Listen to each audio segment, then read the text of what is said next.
Programa Outras Palavras, um oferecimento Sindiúti MG, Sindicato Único dos Trabalhadores em Educação de Minas Gerais.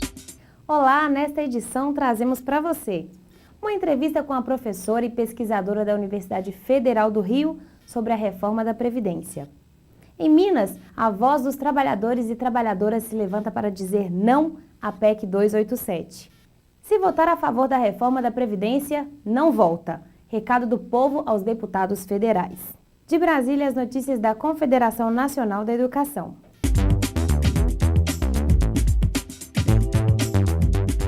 Educação em Debate.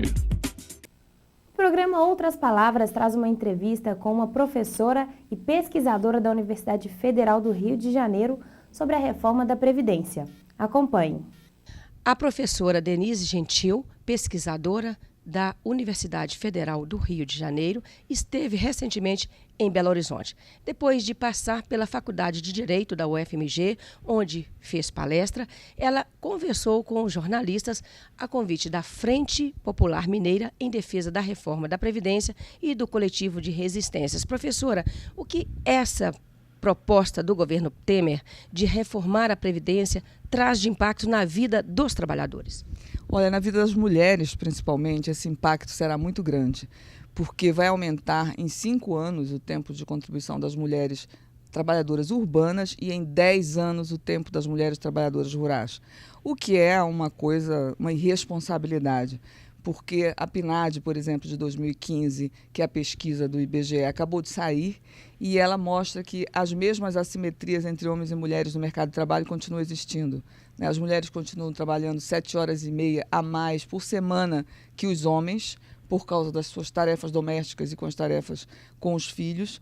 E nós fizemos um estudo mostrando que se um homem e uma mulher começarem a trabalhar com 17 anos e se nós levarmos em conta que o desemprego das mulheres tem 4 pontos percentuais acima do desemprego dos homens, que as mulheres exercem uma dupla jornada de trabalho, pelo número de horas a mais que elas trabalham, pelo maior grau de rotatividade do trabalho das mulheres, pelo fato de que elas têm salários muito menores. O salário das mulheres é 70% do salário dos homens, o salário das mulheres negras é 41% do salário de um homem branco.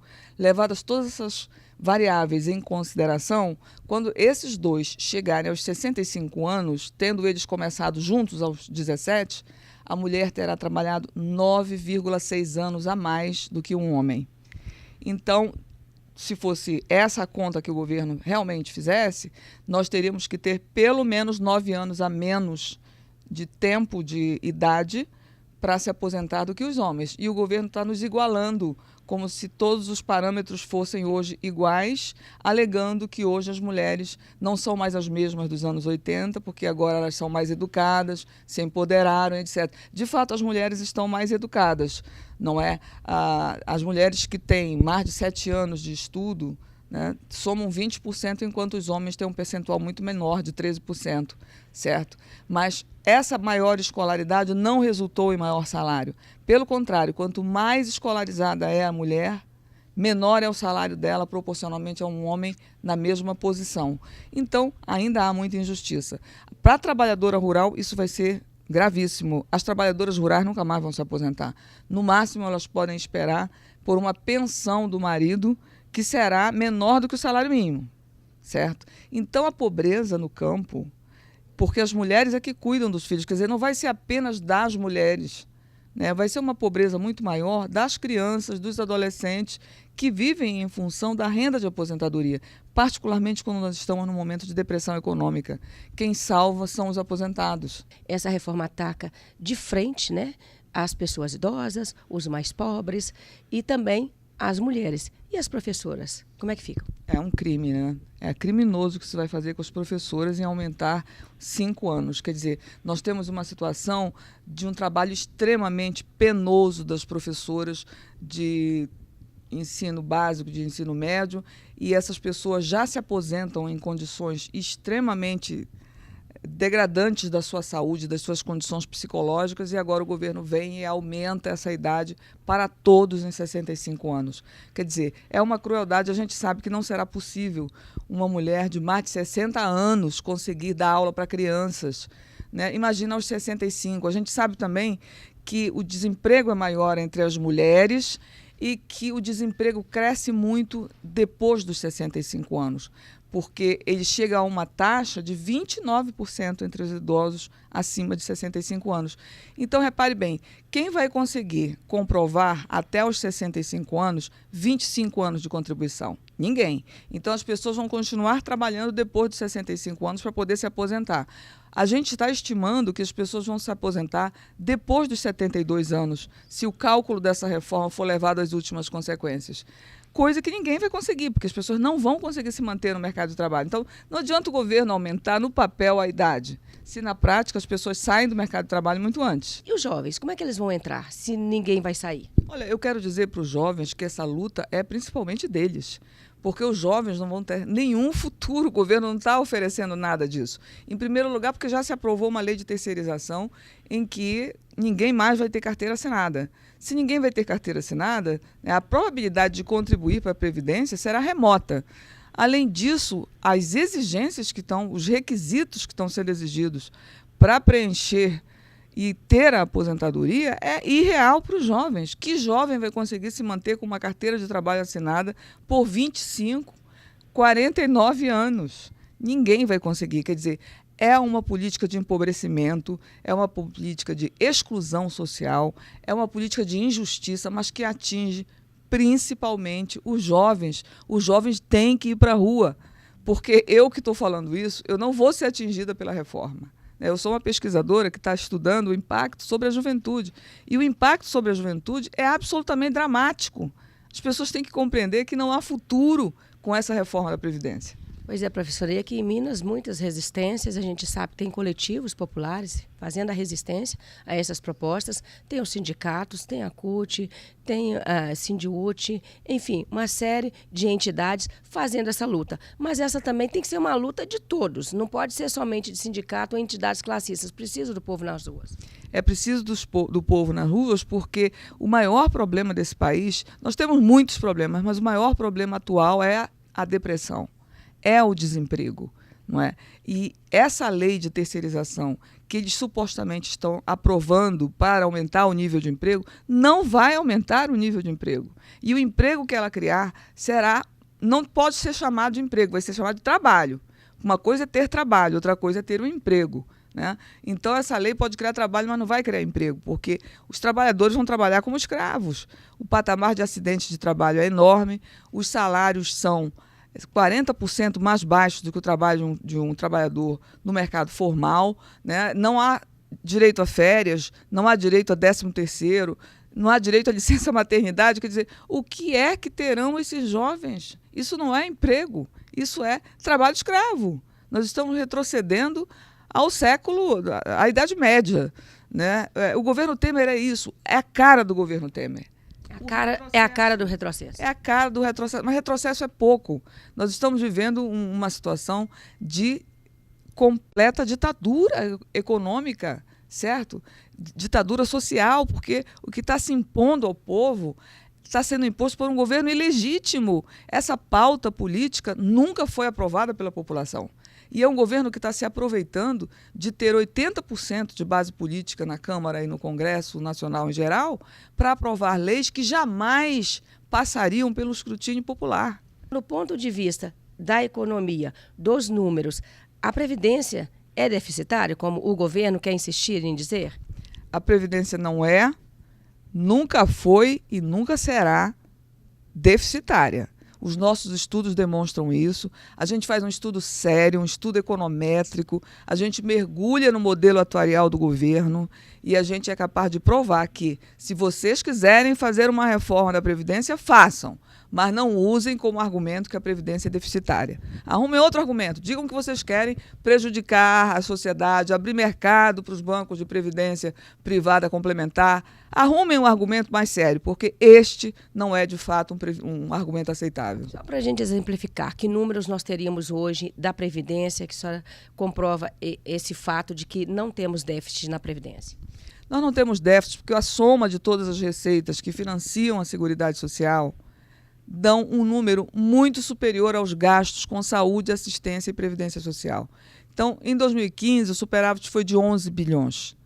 Agora, no ano de 2016, nós ainda não fechamos os números, mas a gente sabe que o governo ampliou as desonerações sobre as receitas, que nada foi feito para cobrar os devedores, que nada foi feito para recuperar a dívida ativa ou combater a sonegação, mas ainda assim, com todos os desfalques que o governo dá na Previdência, a Previdência tem conseguido sobreviver. A única Previdência que sobrevive é a Previdência Federal.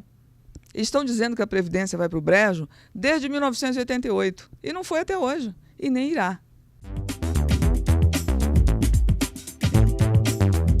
Profissão educador.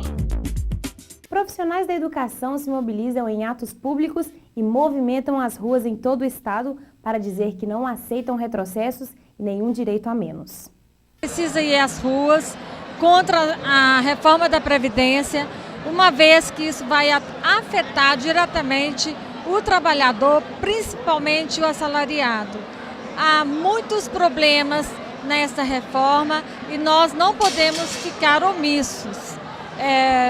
Eu também serei afetada, claro, mas não se preocupando apenas com a minha pessoa, mas com todas as pessoas, principalmente o trabalhador com salário mais baixo.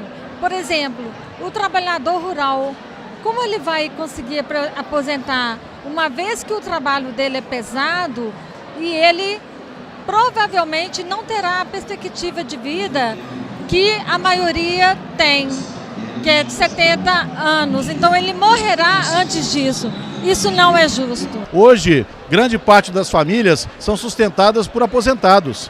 E se na medida em que você mexe no direito à aposentadoria, no médio e longo prazo, você vai comprometer a renda de todas as famílias, né? Os jovens que estão ingressando agora no mercado de trabalho, eles não vão ter uma perspectiva de aposentadoria, apesar do longo tempo que vão contribuir. Ou seja, essa contribuição vai servir para quê? Vai alimentar o quê? Já existe um estudo que mostra que desde que o governo apresentou essa reforma, aumentou em 17% o número de pessoas que procuraram uma aposentadoria complementar, uma previdência privada. Ou seja, a previdência privada é o jogo dos bancos. Os bancos estão rindo de orelha a orelha com essa reforma, porque a reforma, a partir do momento que ela vai sendo desmontada, ou seja, a previdência social vai sendo desmontada, as pessoas vão procurar uma forma de rendimento. E aí quem lucra com isso são os bancos, porque eles vão usar o dinheiro dessas contribuições, né, para emprestar a juros altos para outras pessoas. Então você alimenta um sistema financeiro que já lucra demais nesse país. Quem luta, educa. Durante a entrevista coletiva no Sindicato dos Jornalistas, com a presença de lideranças sindicais do Simpro-MG, Frentes Povo Sem Medo e Brasil Popular, a coordenadora-geral do Sindiúti, Beatriz Cerqueira, disse que a educação não vai sair das ruas. A conjuntura é muito grave que nós estamos enfrentando e é por isso que cada vez com mais força nós precisamos estar não só nas ruas, mas no diálogo com a população sobre o que está acontecendo. A reforma da Previdência, se não fosse por esse processo de mobilização, do qual a Greve Nacional da Educação teve, né, uma importância muito significativa através da convocação não só da CNTE, mas também da CONTE, e foi um movimento que se alastrou e aconteceu em todo o país.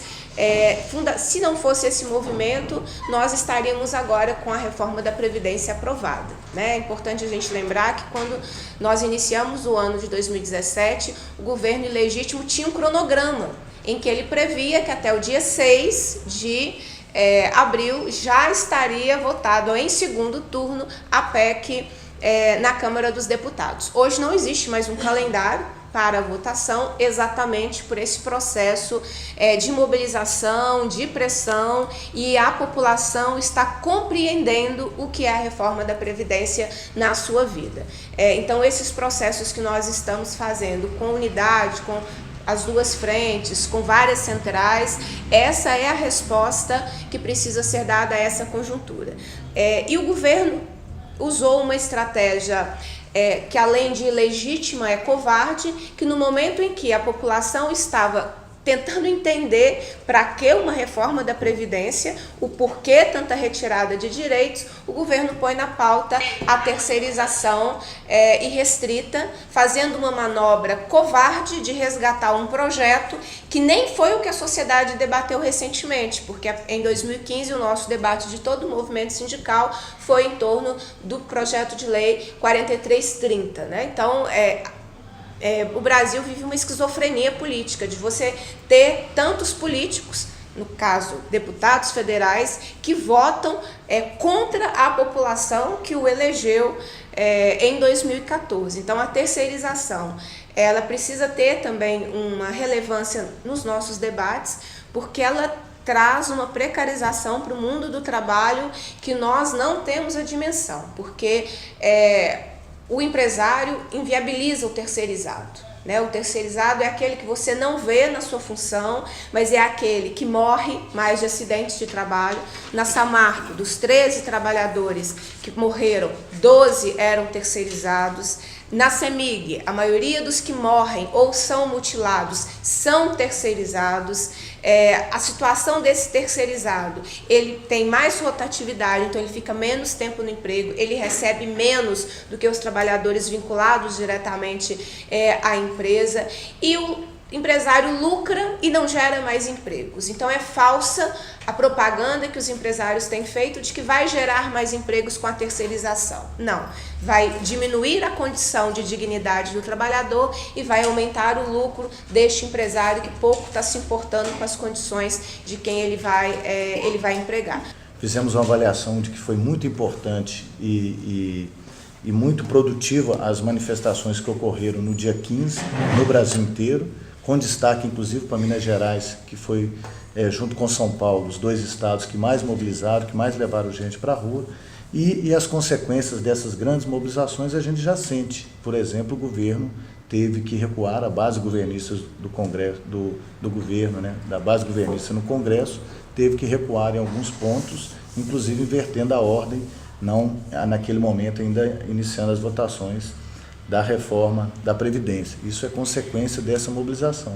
Então, o rumo que nós temos é aumentar a nossa participação nas ruas, até mesmo porque os caminhos institucionais para nós estão todos fechados, em todos os poderes, dos governos, dos tribunais, do Congresso, né, estão dominados aí pelos golpistas em todos os seus âmbitos. Então, o que resta para os trabalhadores é participar nas ruas do país e resistir ao golpe e às consequências que o golpe traz para a vida dos trabalhadores. O governo golpista tem dias contados, se depender da ação do povo, da ação popular, e ressaltar também os fracassos que foram nos atos da direita, tempo para trás, que juntaram pouquíssimas pessoas. Então, as pautas de rua, as pautas de mobilização popular, as milhares de pessoas na rua voltam para o lugar onde sempre pertenceram, foram junto no campo da esquerda.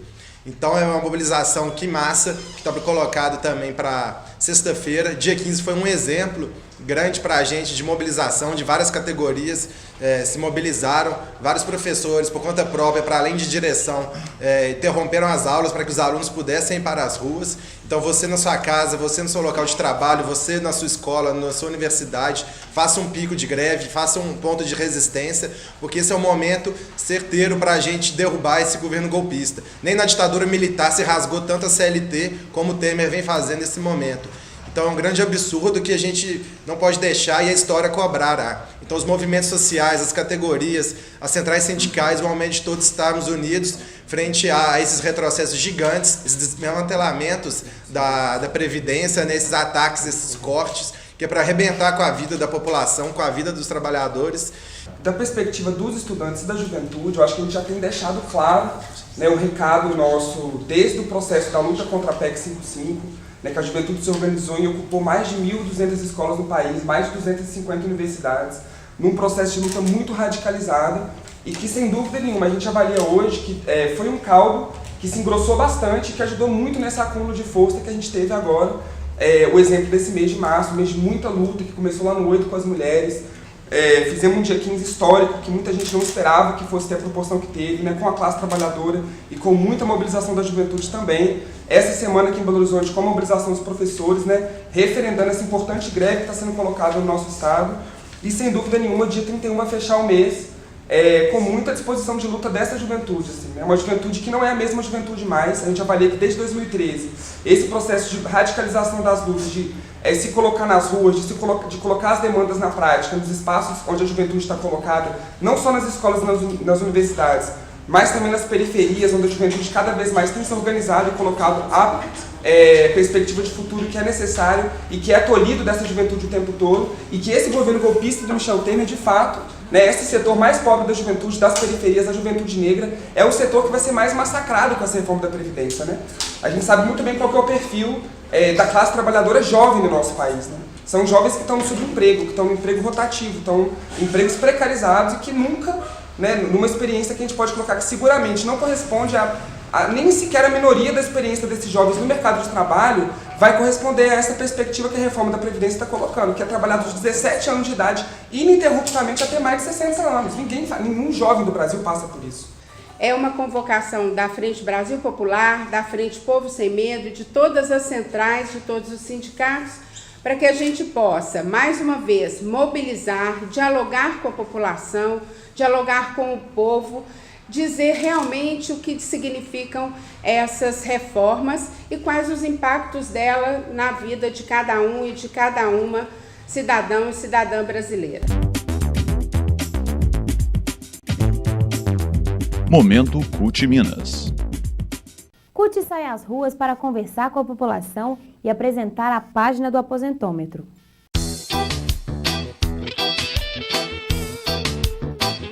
E aí, gente, tudo bem? A gente está aqui na Praça do Patriarca, centro de São Paulo, para falar sobre o aposentômetro. O pessoal da CUT São Paulo e o pessoal do Sindicato dos Bancários de São Paulo trouxe computadores aqui para mostrar para as pessoas que passam aqui pela Praça do Patriarca como é que ficaria a aposentadoria delas com as regras novas caso a reforma da Previdência seja aprovada. A reforma da Previdência do governo ilegítimo de Michel Temer, que você sabe vai aumentar a idade mínima para 65 anos, tanto para homens quanto para as mulheres. Também vai aumentar o tempo de contribuição mínimo, o tempo mínimo de contribuição, que passa a ser de 49 anos, para que a pessoa, o trabalhador, tenha direito a receber o benefício integral, dentre vários outros retrocessos, para vários outros segmentos, mulheres, rurais, enfim. A reforma da Previdência é um grande retrocesso. E é isso que o pessoal veio mostrar aqui, junto com o aposentômetro. Fazer com que as pessoas saibam com que idade elas poderiam se aposentar. aposentômetro.org.br. Vamos ver a reação das pessoas que fizeram a conta? Vamos lá.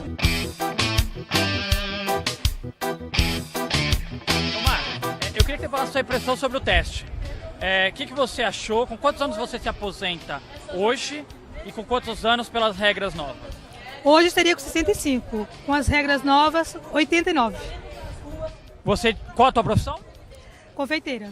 Você consegue trabalhar até os 89 anos como confeiteira? Impossível. Impossível? E como é que faz? O que você achou? Como é que ficou a tua impressão? O que você sentiu das regras novas? Eu acho assim, eu tenho que fazer uma previdência porque eu não vou conseguir me aposentar, entendeu?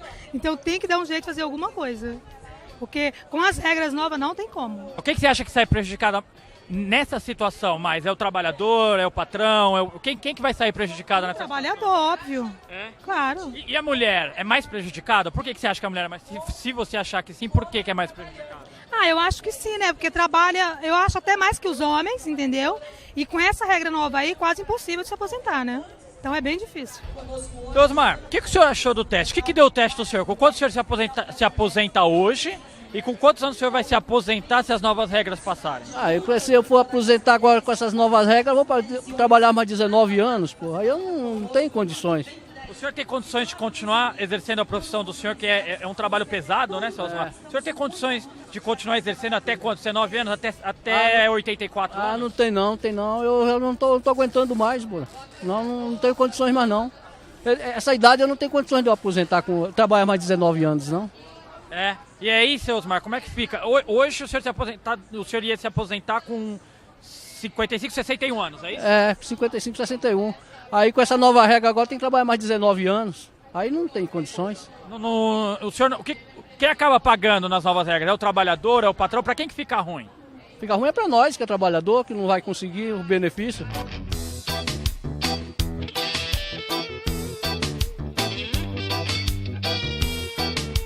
Gabriel, você fez o teste. Fala pra gente o que deu o seu teste e o que você achou.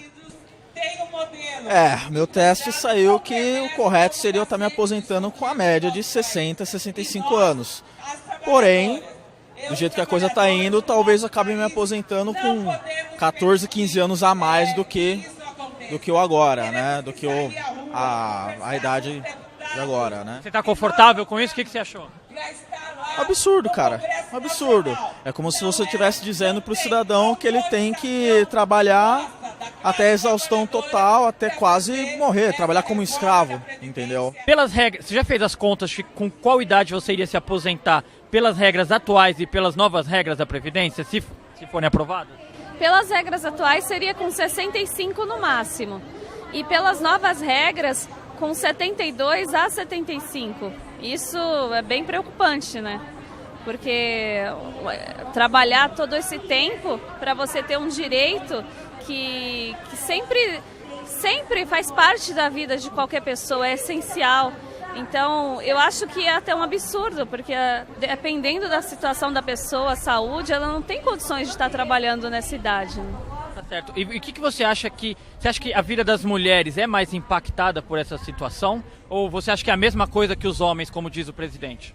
Não, com certeza é mais impactada. As mulheres, eu acredito que as mulheres sofrem mais com essa questão, principalmente porque as mulheres têm uma jornada dupla, vamos dizer assim, né? E eu acredito que as mulheres vão sentir mais isso.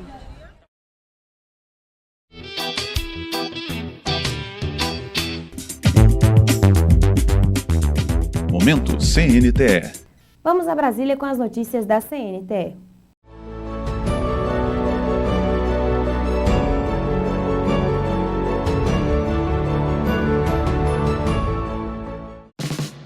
O professor aposentado João Monlevade lançou 2 livros no 33º Congresso da CNTE. Capitalismo 7, Educação 1, Como Reverter este Placar, analisa o avanço do capital sobre o ensino público e gratuito. Eu mostro como que as iniciativas do capitalismo brasileiro estão se aproveitando do mercado da educação para tirar a gratuidade, para tirar a universalidade, para tirar a gestão democrática. Ensino médio integral, sim, mas para todos, propõe um resgate na educação. Esse ensino integral já foi a prática no tempo que a educação era seletiva, era elitista. E na hora que democratizou, picotaram, fragmentaram o dia. De 8 horas passou para 4, passou para 3. E hoje nós temos que reconquistar o tempo integral em favor da classe trabalhadora. No Congresso também foi lançada a nova edição da revista Retratos da Escola, editada a cada 6 meses pela CNTE. Este número é uma espécie de dossiê sobre os 20 anos da Lei de Diretrizes e Bases da Educação. Nós incluímos professores, funcionários e pedagogos como profissionais da educação, que era um artigo que a LDB não tinha. Nós incluímos conteúdos vinculados, por exemplo, à cultura afro, que também a LDB não tinha. Nós modificamos os artigos que tratavam da valorização profissional, incluindo o piso salarial profissional nacional. Nós conseguimos que a União também se dedicasse a financiar a formação dos profissionais de educação, que era sempre responsabilidade dos estados.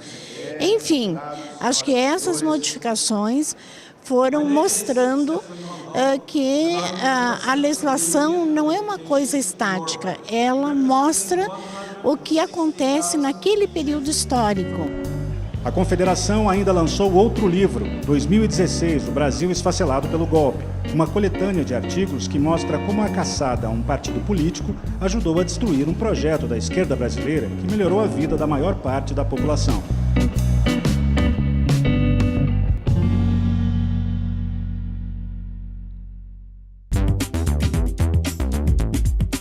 Até sábado. Obrigada mais uma vez. Fique agora com o nosso quadro de humor.